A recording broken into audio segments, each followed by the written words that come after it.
Performing Arts Center. We are so excited to have this special event this evening. My name is Tracy Strait. I have the privilege of being the executive director here, and on behalf of our board of directors, our staff, and our awesome ambassadors, those are our treasured volunteers, we thank you so much for being here. Coming up here at the Wayne, we'll have 2 weeks of Sister Act, February 22nd through the 25th, and then also the first weekend of March, Thursday through Sunday. The Gershwin Foundation is endorsing the Gershwin Songbook that's coming up, and Todd Gershwin himself has selected the 17 musicians and 2 singers. We have so much. At the end of this month, Horace Scruggs will be here discussing about African-American music, and he'll be doing a lecture on that, and then we'll have an ensemble with him, so that evening you get a lecture and a concert. Please check out our playbill and spread the word of all that we have going on here. We have a wonderful panel lined up for you this evening, and to give us a few words before we get started, I would like to introduce Dr. Amy Tillerson Brown, Professor of History at Mary Baldwin University.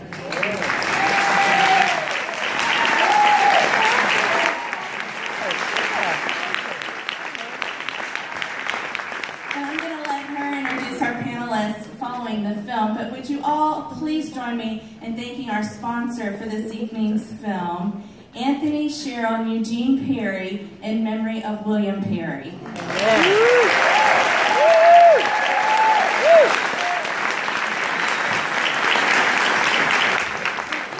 Waynesboro, Virginia. Thank you so much for taking part of my responsibility away that was not written down.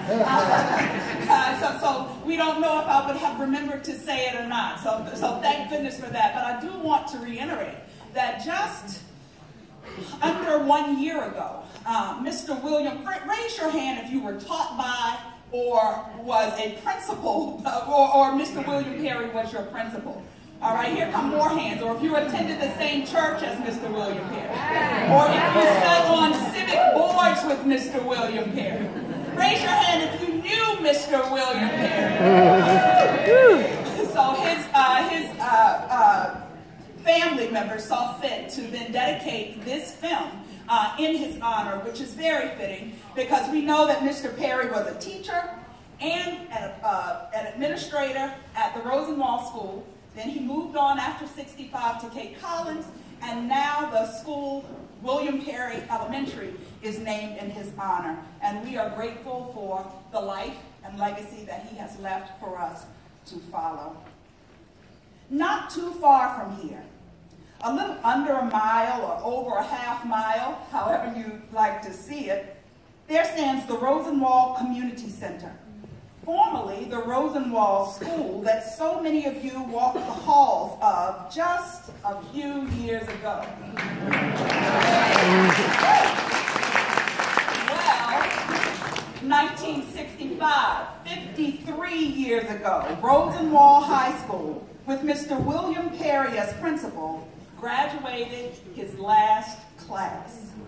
The Rosenwald Bumblebees, or Yellow Jackets,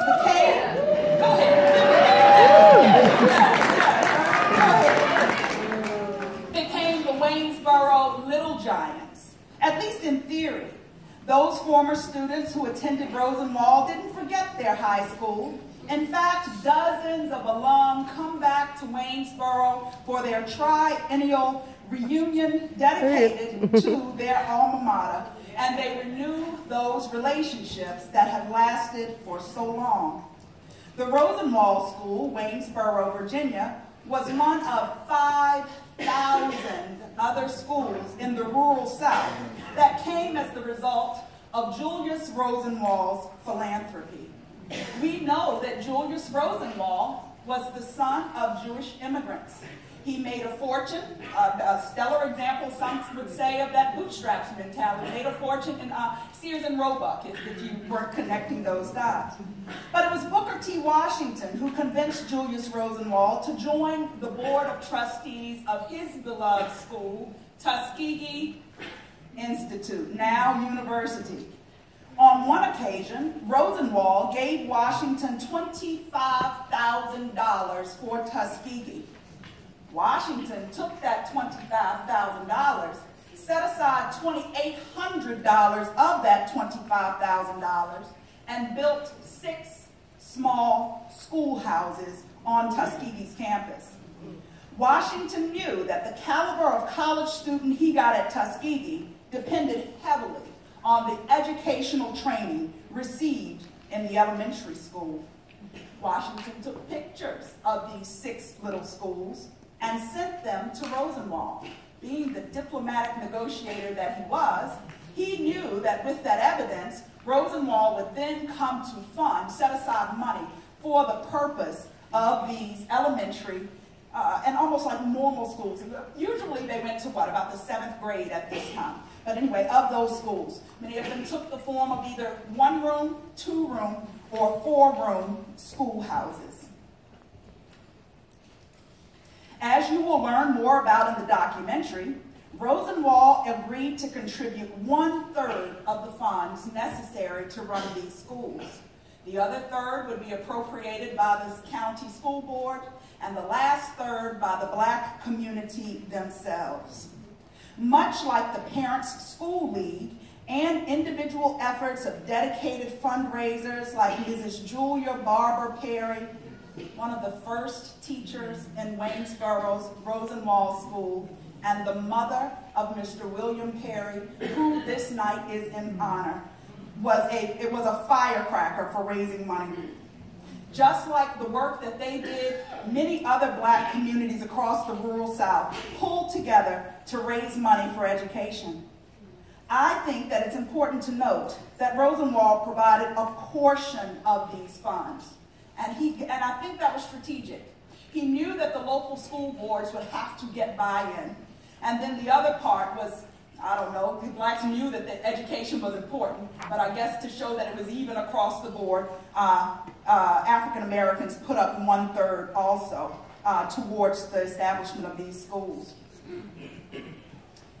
In 1923, just before Basic City consolidated with the adjacent town of Waynesboro, blacks in this community raised and contributed $500 to build a 4-room schoolhouse with an auditorium. $500 may not sound a lot to you now in 2018, but if you look back in 1923 perspective, you could buy a Model T roundabout for $365. The Rosenwald Fund donated $1,100 and then the public school $7,400 to build a precursor to the edifice of your alma mater. The black community also provided a good deal of sweat equity or in-kind labor, not only when the school was first constructed, but also in the years after. Blacks in Waynesboro, like blacks in so many other parts of the rural South, specifically understood education as the key to success.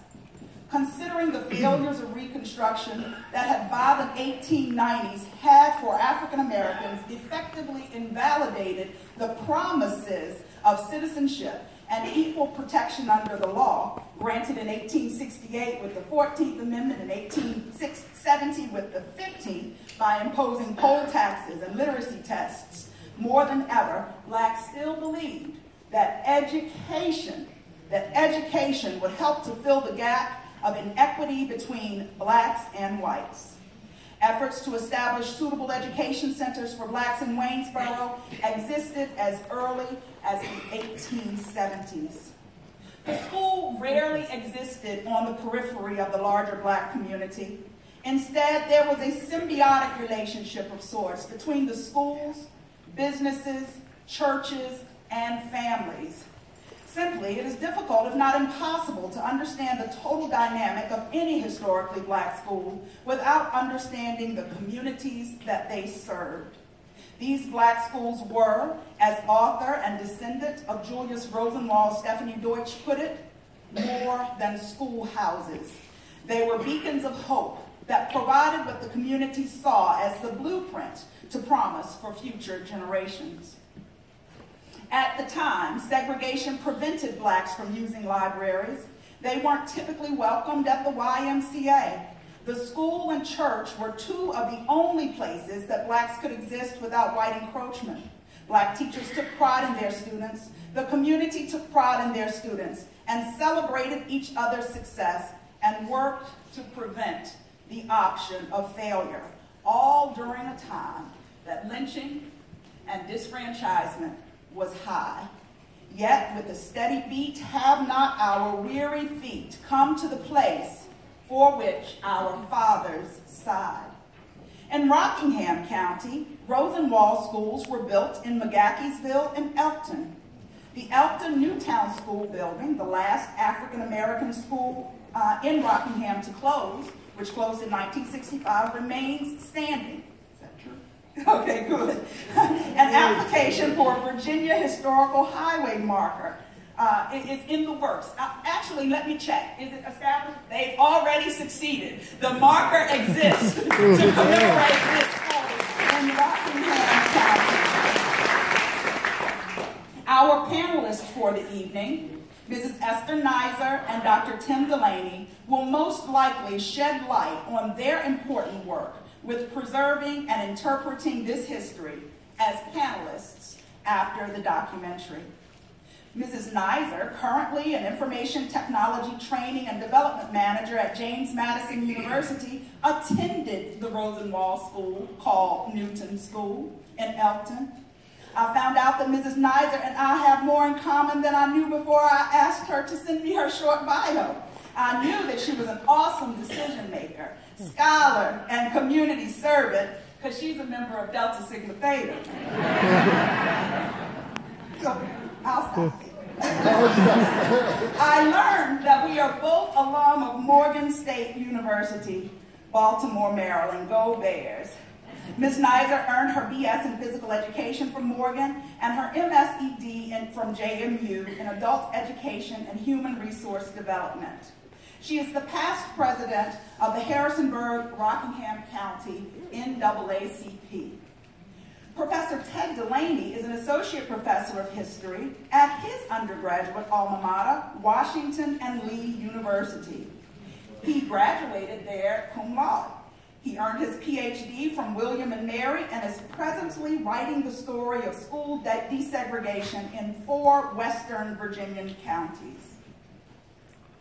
He interviewed, along with his class, so many former public school students, teachers, and administrators extensively, one of whom was Mr. William Perry of Waynesboro.